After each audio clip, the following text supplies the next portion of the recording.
This is a reaction podcast to Joseph Stiglitz's appearance on the Capitalisn't podcast.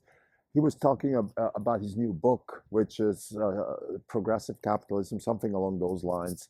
And I just want to react to the podcast series because it really opened my eyes to something that I was suspecting all along, but it's just a good example of how far the science of economics has deteriorated into just plain vanilla populism, into dogma, and in what I call trolley economics. And what I mean with trolley economics is that at best, meaning if I take people like Joseph Stiglitz in good faith, then the one thing that they're doing, the one big mistake they're making, is that they're completely neglecting the complexities of the trolley problem. And I'm going to explain why that is so important and why I believe economics actually could be defined as the science of approximating solutions to the trolley problem. So by just neglecting it, you are in this type of world, by this definition, you're not an economist, you're just a demagogue. So let me start with some of the things that were discussed in the podcast, then bring my critique, and then explain what I mean with trolley economics. So Luigi Zingales and his co-host, I'm sorry, the name just eludes me now, the lady that wrote a book about Enron and things like that, Bethany McLean. Sorry, Bethany. So they invited Joseph Stiglitz to discuss his new book. Now, what sort of in a nutshell, what's being discussed there is some allusion, excuse me, they allude to the failure of neoclassical economics, which I agree. Certainly, it hasn't, lived up to the promise. However, I think they also neglect fundamentally the problem of, relative to what, right? You tell me the American economic model has failed. Okay, relative to what? Relative to its promise? Yes. Relative to any other model in the world? No. You don't believe me? Just look at the line in front of any US embassy, anywhere you want to look. Look at the thousands of people crossing the border every day on the southern border, and you have the answer to that. So clearly the American model, no matter how bad it is, it's still better than anything else. So that's one thing that wasn't alluded enough. I think Zingales kind of brought it up a little bit when he countered Stiglitz's, I would say dogmatic approach towards, oh, this is all bad, the rich get richer, the poor get poorer, we're not supporting unions and all that stuff. Really, pseudo intellectual left-wingism, which is not grounded in reality at all. But here's the main argument that Stiglitz makes, which is really frustrating because he's a scientist. I mean, I don't know where he comes from and what his accolades are, but he has a Nobel Prize. He was a professor. And I was trained in economics myself. I mean, it's a rigorous science. It's a real science with real problems to be solved. So the problem is not economics. The problem is the people that misappropriate economics. And I think Stiglitz is probably one of those. If not, then at least he's just one of those, trolley economists who doesn't understand what economics is really about. But let me discuss what he points out. Here's what he points out. He says that in economics, you have this, trade-off between values, and he uses COVID. I mean, amongst all, he has to use this example, which I think also just reveals his dogmatism. So he says, well, you infringe somebody on forcing them to wear a mask because other people, they might die if you don't wear a mask, right? So there's this trade-off, and he then extrapolates and says, well, that same applies to environment. Chemical company A should not be polluting. Yes, we're infringing on their liberty, but somebody else is being infringed by pollution. He's saying taxes are infringement on liberty, but somebody else, if you don't pay taxes, somehow might get hurt. I didn't quite follow that argument, how he makes that connection. So that's already a pretty weak scientific grounding, if at all. But fundamentally, I think what he's doing here, again, in the best case, I would say he's trying to be scientific, right? He's saying, look, there's relative value. I value a life more than you wearing a mask. You can make that argument. But then, of course, he's implying that wearing a mask saves a life, which is totally not confirmed by anybody. And that's part of the problem during the COVID pandemic, was that we were fed so-called facts when science, which is the process of truth finding, was A, neglected, and B, even suppressed. So he is on the side of the dogmatists like Anthony Fauci and people like that, and the whole academic establishment, which was either coerced or voluntarily just abided to this non-scientific approach towards dealing with the problem, which is basically doctrine. I would say, again, like there's two ways you can explain that. One, he's just a dogmatist, so he's a very smart person. He knows what he's doing, and he's just for some reason politically inclined to be on this side of the aisle versus that side. But I think he's probably not even that smart. Just listening to him, he doesn't seem that intelligent or smart or witty or whatever. Maybe he's old. The problem that I see here is, he probably is just really fundamentally not understanding economics. And here's what I mean with that. I think economics could be defined actually by approximating solutions to the trolley problem.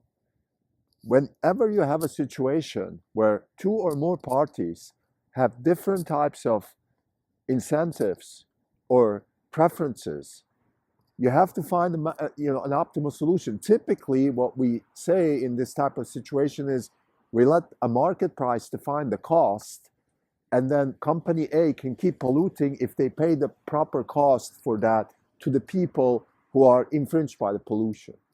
So let me give you 3 examples of how people like Joseph Stiglitz in particular, so let's me call those left-wingist pseudo-economists or trolley economists, how they are infringing on the trolley problem and therefore dragging the science of economics into the mud. Let me start with number 1, the Fed. So they say things like we need to support older people through Medicare. We need to help this program and that program. Well, this has led to about 40 trillion in debt that we are now carrying. Nobody's ever talking about the future generations which are infringed. Their liberties are infringed by our desire to somehow give some people liberties now. So that's a trolley problem that is just simply neglected by these types of left-wing economists. They don't care. Yeah, just spend the money. So, second example, COVID. There's many examples with COVID. Let me just talk about the lockdowns. You have a classic trolley problem here, right? I have people dying from COVID. That's a real fact. And then I decide to lock down, so then I'll have other people die because either their businesses are destroyed and they get depressed and die and things like that, or more practically, they also die because they can't get medical help. I mean, we had people with cancer who can't get their mammogram done, all that kind of stuff. Again, it's a trolley problem. So the solution to this from an economics perspective, now this, if you're a non-political economist, you're going to look at this in a rational way, and you're going to say, okay, what is the cost of COVID? What is the problem? Let's define the problem.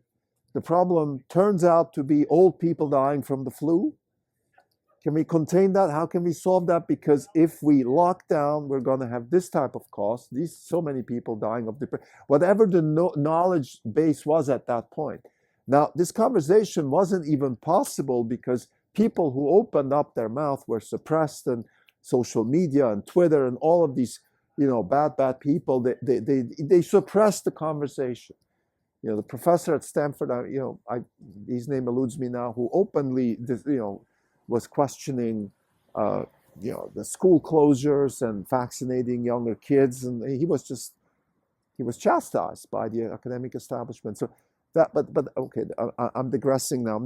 I want to just focus on economics and trolley economics. So as an economist, you have three obligations. Number one, you have to define the problem like every other scientist. If you don't define the exact problem, you don't have a chance to solve it. Number two, you cannot be political.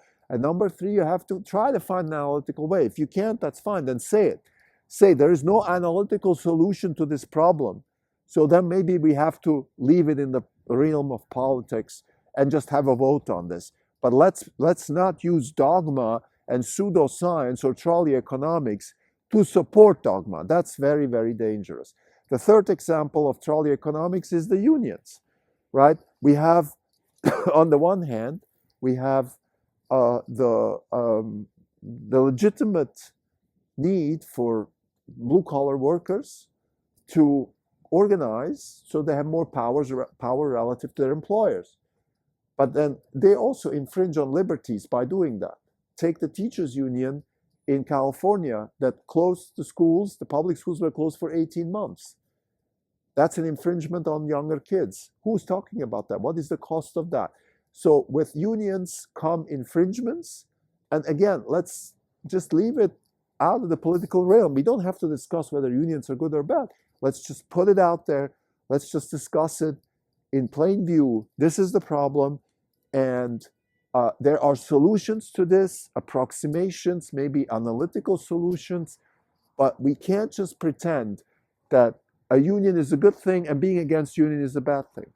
There's plenty of examples in the business world where not having a union turns out to be much better for the people involved, but then they get harassed by the other union people. And there's all this corruption going on. I'm not even talking about the real corruption with the mafia. Just simply, if you have to be coerced to be part of a union, such as it was the case in the past, I don't know if that's still the case. It's probably illegal, but then I don't know what's going on under the hood.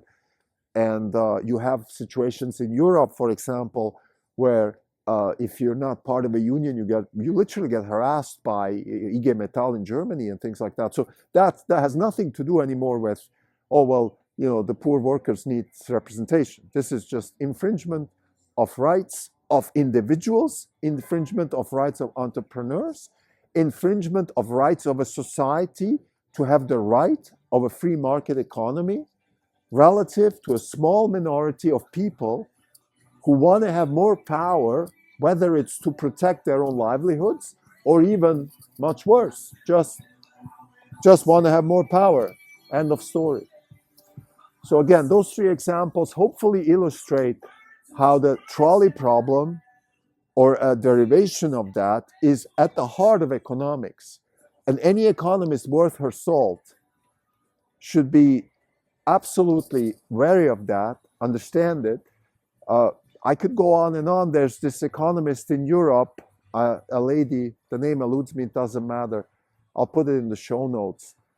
She talks about climate change. She talks about how market prices are failing. And then, we need government intervention and we need the ECB to intervene in climate change policy. Now, I don't know how many trolley problems she's infringing upon here. But again, you can have that view. You can say, look, we have a European Central Bank which should take money from the public, which is what it is. What the central bank is printing the money of the society that it's representing and give it to companies that supposedly are helping climate change from not happening. There is so many worms in this solution, but she's just openly saying it. You can have an analytical conversation about this. I'm not against that. But please be clear about what you know. Please be clear about the problem and then offer solutions and tell me also what you can't do. So to summarize, Joseph Stiglitz on Capitalisn't podcast shows three things to me. Number one, economics has completely derailed if somebody like him is still allowed to be part of the economists guild, that means that the science has corrupted itself to the gazoo. I personally think it's because of the Fed, because as long as the Fed is printing money and we have these fiat economists who are paid by Fed and Fed associations and the revolving door and all of that, which, by the way, Joseph Stiglitz was criticizing. So that's the one thing I agree with him. But I think fundamentally the main argument here in this episode is about trolley economics, which is I want to give economists the benefit of the doubt and assume they're acting in good faith. So there's no politics involved, there's no power bullshit or trying to get a job as something or none of that stuff. Let's just say they work genuinely trying to do a good job in what they're doing. Okay? They have to be very, very cognizant of the trolley problem in almost economics is an approximation to the solution to the trolley problem. That's it. That's what economics is. So if you just stamp over it, if you just pretend it doesn't exist, like Joseph Stiglitz does in this podcast and probably in his book, I haven't read it, but I assume that's what the book is all about, you're not an economist. This is like doing physics and pretending not to try to solve some fundamental problems in physics. For example, what is the fundamental problem in physics? The fundamental problem in physics is to try to understand nature, and you sort of pretend that there's no nature, everything is a virtual world or something like that. I don't know. Maybe that's a bad analogy, but like every science has to have a fundamental problem to solve. Otherwise, it's not a science. And there's a lot of academies at university that don't belong there because they don't have real fundamental problems to solve. They're sort of constructed problems. But economics is a real problem because it is about solving the trolley problem. It is about, if I fence my land, I take away your liberty to walk around. But then I also have benefits for myself and for society. And if I pay the right price, which is called property, if I have property rights and they are priced properly, then my economy can do better. And we've seen over the last 400 years where this free market economy has been allowed to flourish, that those things work. They work better than other things, at least.